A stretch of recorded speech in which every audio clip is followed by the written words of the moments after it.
Thus spoke one of the most sincere Republicans. Many reasonable people thought, like Lecointe and Cavani, it was only in a time of calm, they said, that a good citizen could weaken the government.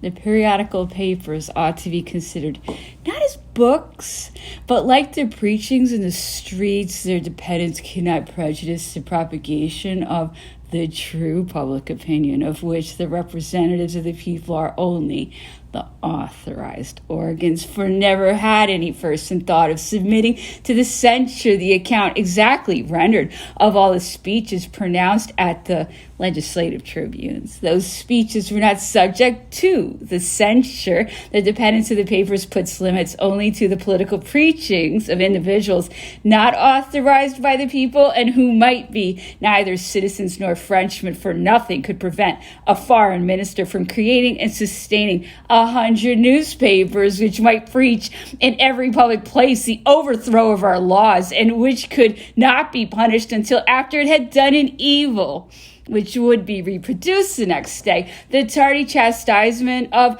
the incendiary would not have prevented the fire. All these reasons could not stop us. We replied that the newspapers did not express an erroneous public opinion except in those melancholy times of censure, where the press repeats only under 1,000 different forms the lesson of the minister. A liberal paper not paid, not being able to sustain itself but by the adhesion of a great number of subscribers, represents the true opinion of a great number of citizens, and the reunion of all the collective opinions. If it is not the public opinion, it is at least that which approaches the nearest after the universal voting.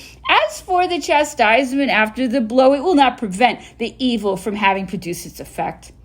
I replied that the efficacy of the penalties that we proposed must assure all the world that our project of law was almost equivalent to the censure and put an end to the abuses, or to calm the alarms of the citizens. It was right to give them the means of expressing their thoughts, that the opinion of the national tribunes was not sufficient for a free people, since even the conduct and the discourse of the deputies was submitted to the judgment not only of their constituents, but to that of every Frenchman, whether they were electors or not. These answers were not without force in theory.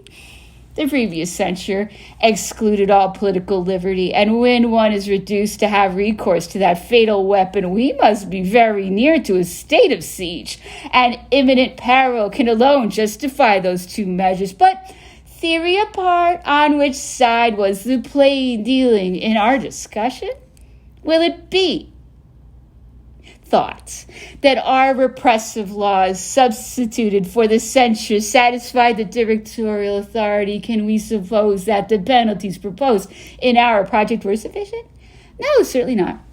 We felt, on the contrary, that our law would be illusory, and that was the reason it suited us. We wished to break the executive power, which was losing the republic, and it was necessary for us to disarm a power which was our enemy, and that we had condemned. The passion of the moment overbalanced in our minds the reasons of our adversaries, and the Directory was deprived in those critical days of the preventative inspection of the papers. That example proves that an absolute opinion must sometimes give way in practice to a relative opinion.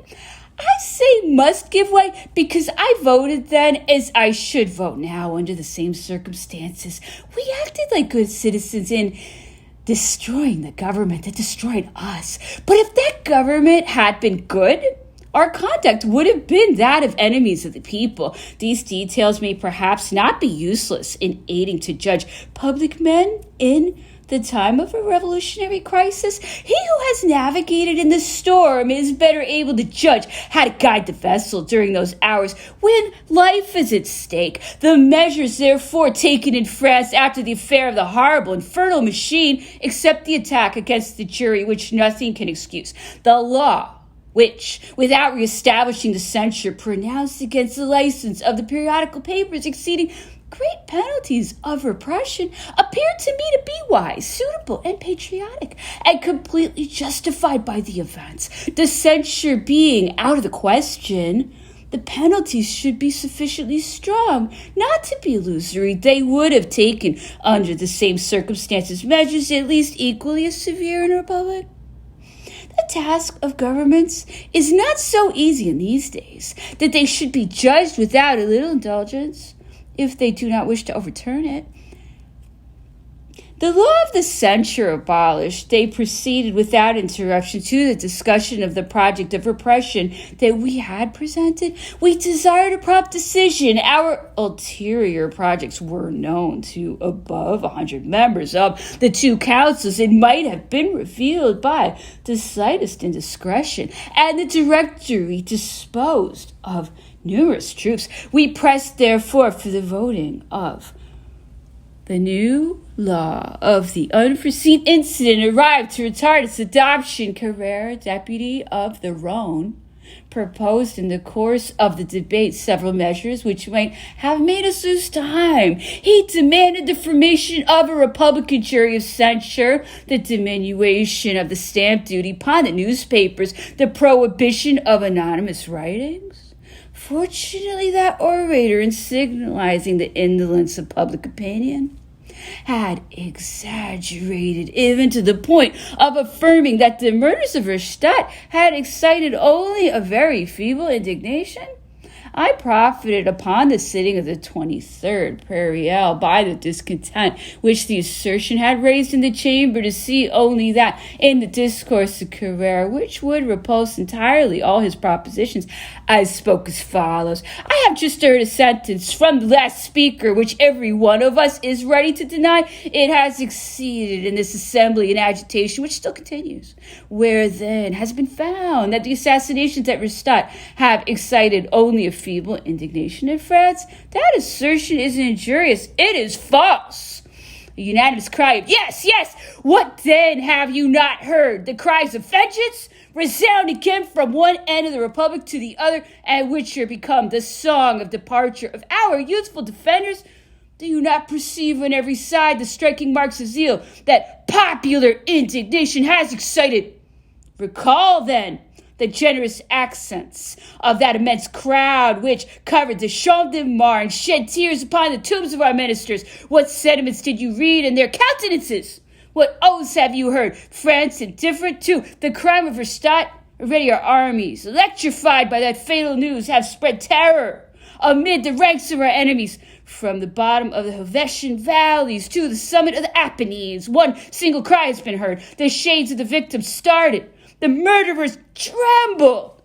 That terrible cry, so often repeated in this assembly throughout every part of the republic, must again answer for us here. Vengeance! Vengeance! Vengeance upon the assassins!